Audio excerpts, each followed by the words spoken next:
आज के युवा की बात करें तो बहुत ज़्यादा स्मार्ट हैं। आजकल वो अपना सारा वक्त इंटरनेट पे गुजारते हैं, चाहे ऑनलाइन गेम्स खेलना हो, जॉब सर्च करना हो, या फिर उनके अगर हम बात करें तो ऑनलाइन क्लासेस भी वो लेते हैं। बिल्कुल शहनाज, बिल्कुल ठीक कहा तुमने। लेकिन इस बात में ना ये बात समझना ज़रूरी है कि क्या हमारे जो यूथ हैं वो डिजिटली सेफ हैं। मतलब क्या उन्हें पता है कि साइबर स्पेस में उन्हें क्या करना चाहिए और क्या नहीं। बिल्कुल रतिका जी, और इन्हीं सभी सवालों का जवाब देने के लिए आज हमारे साथ स्टूडियो में मौजूद है साइबर एक्सपर्ट डॉक्टर दिव्या। आपका बहुत बहुत स्वागत है डीडी मॉर्निंग शो में।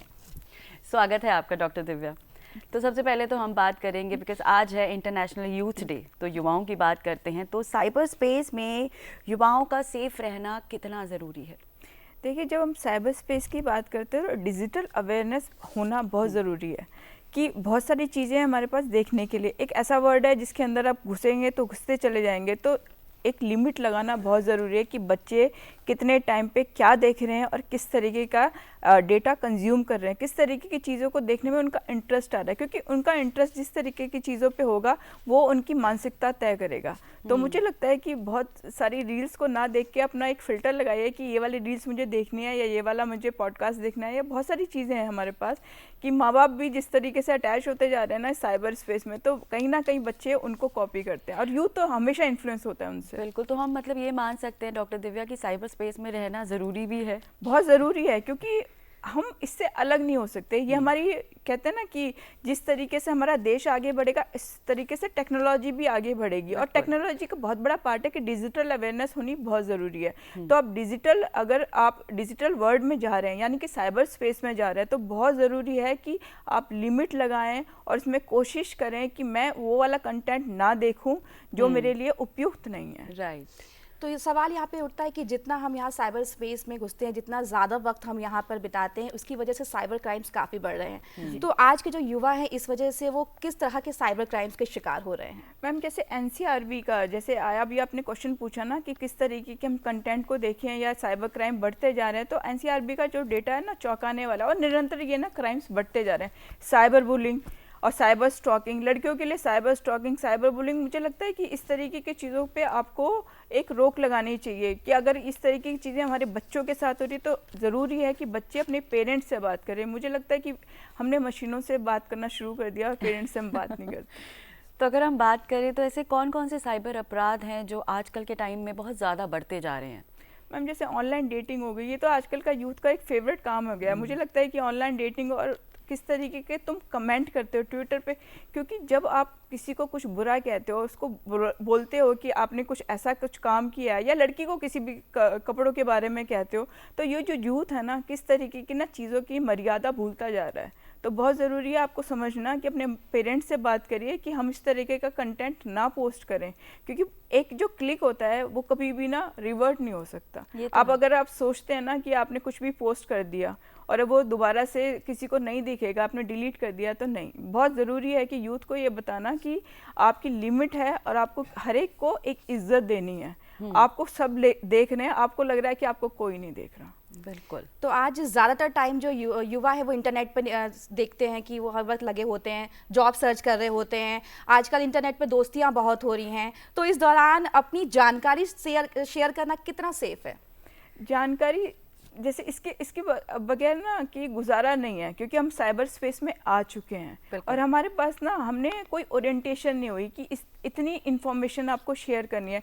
क्योंकि अगर आप कहीं जा रहे हैं और ये बता रहे हैं कि मैं वहाँ पर उस जगह पर हूँ, मेरा घर खाली है, या मैं अपने बच्चों की फ़ोटोग्राफ पोस्ट कर रहा हूँ, या अपनी कुछ प्राइवेट इन्फॉर्मेशन आप शेयर कर रहे हो, तो आप देखिए आप पूरे वर्ल्ड को ऐसी इन्फॉर्मेशन दे रहे हैं जो आपके बारे में बहुत घातक सिद्ध हो सकती है। आपके लिए बहुत सारे क्राइम हो सकते हैं, उसको न्योता दे रहे हैं आप क्राइम्स को।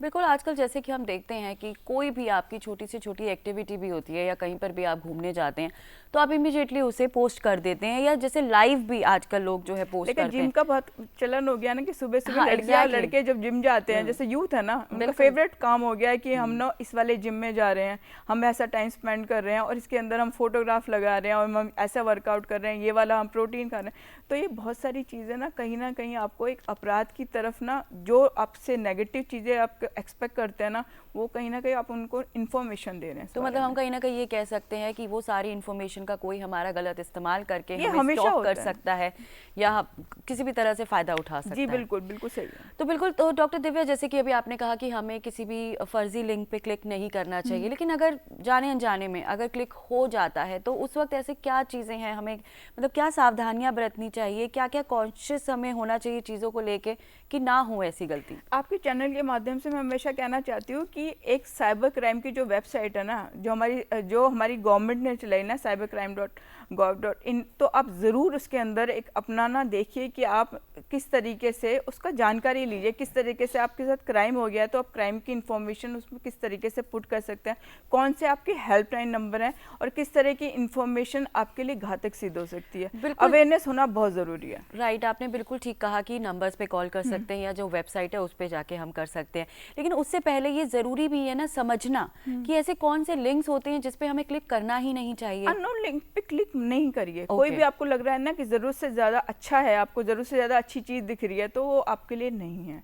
आपके लिए कोई भी चीज़ उड़ के नहीं आएगी, कोई भी चीज़ अच्छी नहीं होगी, आपको मेहनत करनी पड़ेगी, क्योंकि इस यूथ की प्रॉब्लम ये है कि हम शॉर्टकट ढूंढ रहे हैं। शॉर्टकट हमें नहीं ढूंढना, आपको मेहनत करनी ही पड़ेगी। आपको लग रहा है इंटरनेट की दुनिया में सब कुछ ईजी है, नहीं है ईजी, आपको उतनी ही मेहनत करनी पड़ेगी। और आपको लग रहा है कि अगर ईजीली कुछ चीज़ें मिल जाती है, ईजीली कुछ भी डेटिंग हो रही है, ईजीली जॉब मिल रही है, तो दोनों बहुत ही घातक है। मतलब अभी जो इजी है वो बाद में टफ बन जाएगा, बहुत प्रॉब्लमेटिक है। बिल्कुल जी, इसके साथ सवाल ये भी है डॉक्टर दिव्या कि आजकल क्या है कि हम कहीं भी जाते हैं इतने एडिक्टेड हो गए इंटरनेट के कि हम हर जगह वाईफाई ढूंढते रहती का जी। कई बार होता है कि हम कहीं बैठे होते हैं किसी का वाईफाई, कॉफी शॉप में चले गए या फिर हम कहीं बैठे हमें कुछ काम करना, हमने वाईफाई वहाँ पे मांगा कि हमें वाईफाई दे दीजिए। तो अपने फ़ोन को वाईफाई से कनेक्ट करके हम जब काम करते हैं तो कितना सेफ है और क्या क्या प्रॉब्लम्स आ सकती हैं? देखिए, बड़ा अच्छा क्वेश्चन है ये। मैं बताना चाहती हूँ ये हम सब की प्रॉब्लम है, यूथ की प्रॉब्लम नहीं है, ये हम सब की प्रॉब्लम है जितने हम वर्किंग हैं। क्योंकि मुझे लगता है कि अगर इंटरनेट नहीं है तो सबसे पहले हम इंटरनेट ढूंढते हैं। अगर ये जितने भी पब्लिक वाईफाई होते हैं तो आप वाईफाई नहीं यूज़ करिए, और अगर बहुत ज़रूरी है तो कम से कम उस पर ट्रांजेक्शन मत करिए, कोई भी ना अपना बैंक अकाउंट की चीज़ें मत करिए, कोई पर्सनल फोटोग्राफ शेयर मत करिए। और जानकारी रखिए कि अगर आप किसी पोर्टल के साथ अटैच हो रखे हैं तो वहाँ पे जो इन्फॉर्मेशन है, क्योंकि उस पर लिंक आ जाता है कि अनऑथराइज एक्सेस आप कर रहे हैं, वर्चुअल प्राइवेट नेट का यूज़ करिए। क्योंकि जो फ्री है तो जो फ्री तो कुछ भी नहीं होता, फ्री तो कुछ नहीं होता, कुछ नहीं होता। ये आपको जानना पड़ेगा डिजिटल वर्ल्ड में अगर फ्री नहीं है, if anything is free you are the product, मैं हमेशा बोलती हूँ। बिल्कुल ठीक कहा आपने। और हम हमेशा एक बात करते हैं कि पासवर्ड्स का हमें बहुत ध्यान रखना चाहिए। पासवर्ड जो होने चाहिए वो आसान नहीं होने चाहिए, like our date of birth हो गई या व्हाटएवर। तो उसके अंदर जब भी ये बात होती है कि पासवर्ड हमारा स्ट्रांग होना चाहिए, तो क्या बार बार जो पासवर्ड्स हम बदलते रहते हैं क्या वो भी ज़रूरी है? बहुत ज़रूरी है, पर रीज़न ये है कि हम भूल जाते हैं। हाँ। और हम सोचते हैं कि इजी कर लें, पर आप ये समझिए कि जो क्रिमिनल्स हैं ना वो आपको ऑब्जर्व कर रहे हैं। आपका नाम, आपके बच्चे का नाम, आपके डॉग का नाम, इनफैक्ट आपकी डेट ऑफ बर्थ, इस तरीके के पासवर्ड मत लगाइए। 2 वे ऑथेंटिकेशन हमेशा रखिए।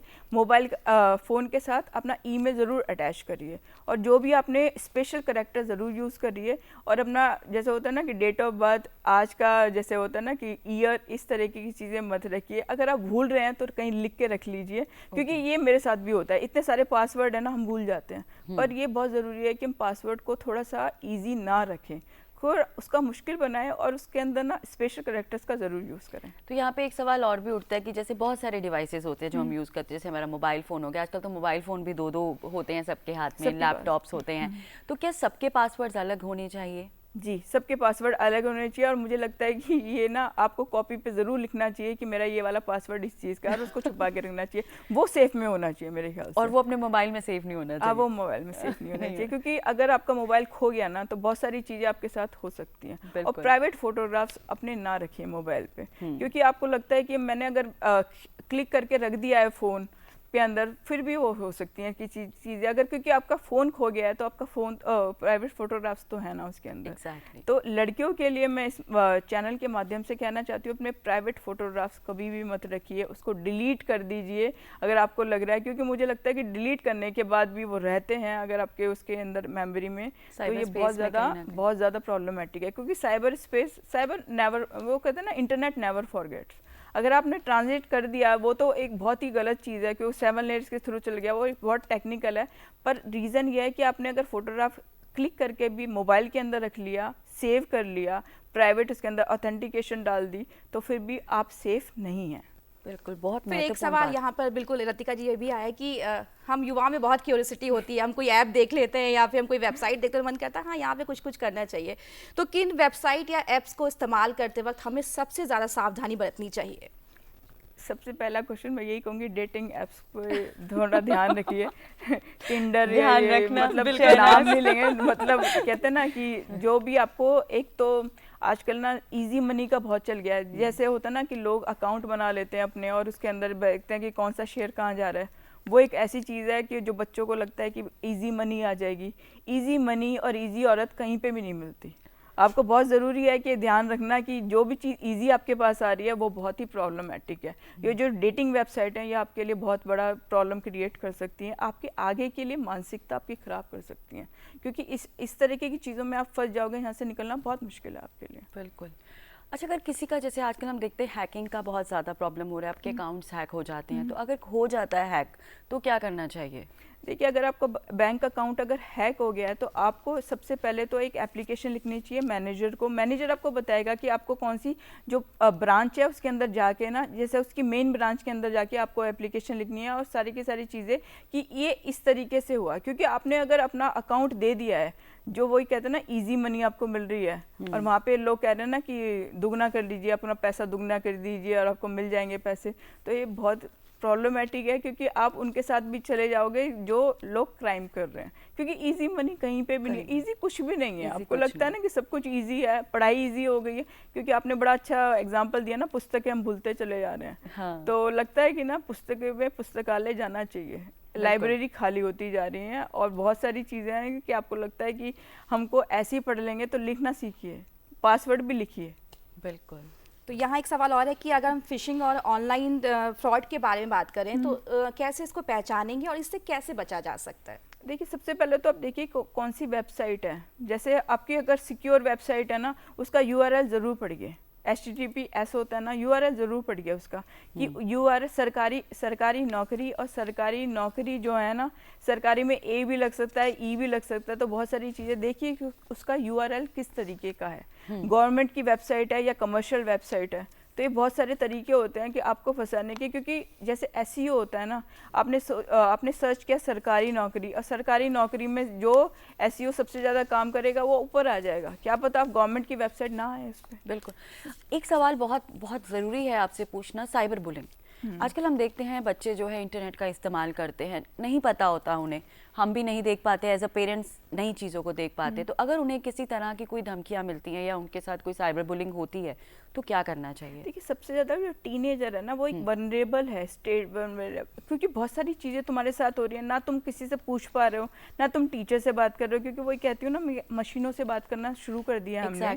और ना अपने टीचर से बोल रहे हो, ना अपने पेरेंट्स से बोल रहे हो, ना अपने ग्रैंड पेरेंट्स से बोल रहे हो। तो जो बुलिंग है ना, ये बहुत प्रॉब्लमेटिक होती है, और कुछ लोग सुसाइड भी कर लेते हैं बुलिंग के चक्कर में। तो ये बच्चों के साथ एक ऐसा, कहीं ना कहीं आपको बच्चों से बात करनी बहुत ज़रूरी है। उनके बिहेवियर को नोट करिए कि अगर बच्चे का बिहेवियर थोड़ा सा चेंज हो गया है तो उस पर नज़र रखिए कि किस तरीके का बिहेवियर वो कर रहा है। इवन स्कूल में भी लगातार पेरेंट मीटिंग में जाइए आप।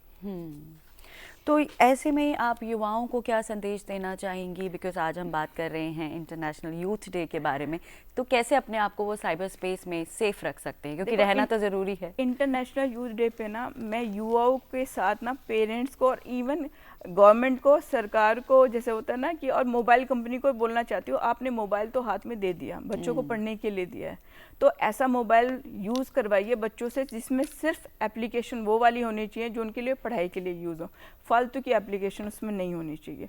बच्चों के लिए एक ऐसा मोबाइल रखिए आप सेपरेटली जो सिर्फ उनकी पढ़ाई के लिए होना चाहिए, क्योंकि यूट्यूब पे भी एक ऐसी बहुत सारी चीज़ें दिखती हैं जो उनके लिए नहीं है, क्योंकि आप एक किसी भी लिंक पे क्लिक कर सकते हैं और कैसे भी कहीं पे भी मूव कर सकता है, क्योंकि एक के बाद आप चीज़ें कर रहे हैं। तो जैसे कहते हैं ना, गवर्नमेंट को भी बहुत ज़रूरी है कि इस तरीके से यूथ के साथ, इवन टीनेजर बच्चों के साथ एक ऐसी चीज़ें लगाना कि वो इन साइट्स पे ना जाएं। जैसे होता है ना कि फायरवॉल लगाना कि बच्चे सिर्फ पढ़ाई की चीज़ें ही देखें। बिल्कुल बिल्कुल, आज आपने हमें बहुत सारी जानकारी दी कि युवा किस तरीके से साइबर स्पेस में खुद को सुरक्षित रख सकते हैं। हमारे साथ जुड़ने के लिए और जानकारी देने के लिए डॉक्टर दिव्या, आपका बहुत बहुत स्वागत है। Thank you so much ma'am, thank you.